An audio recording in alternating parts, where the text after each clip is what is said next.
Okay, so we are back at West Heath Road. A lot of plumbing doing today, or gas related stuff. So downstairs, first coating's come on. As you can see, skirting is being done. That's where the radiator used to be. So that's going to be boarded up.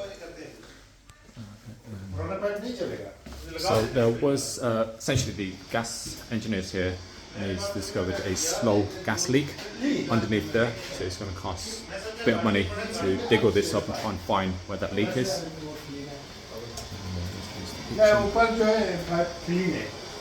So we've had to replace those pipes, and that pipe. We're going to put one outside as well.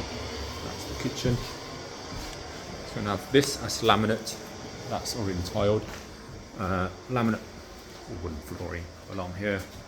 Carpets all the way up here. Carpets on the landing. Carpets in the 3 bedrooms.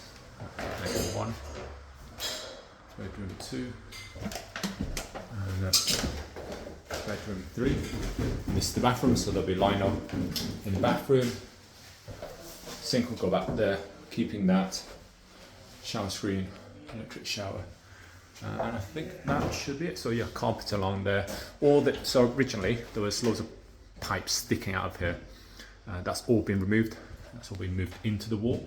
So now this can be repainted and it's turned to a safe wardrobe. Can't see much up there, but that was the roof. The roof has been repaired. There's no more leaks. There was a leak there. Those are leaks upstairs. Leaks over there, but that's all been sorted now. I've given it a few days and it hasn't come back, so fingers crossed that's sorted. But yeah, some unexpected costs this week, mostly to the piping. All right, see.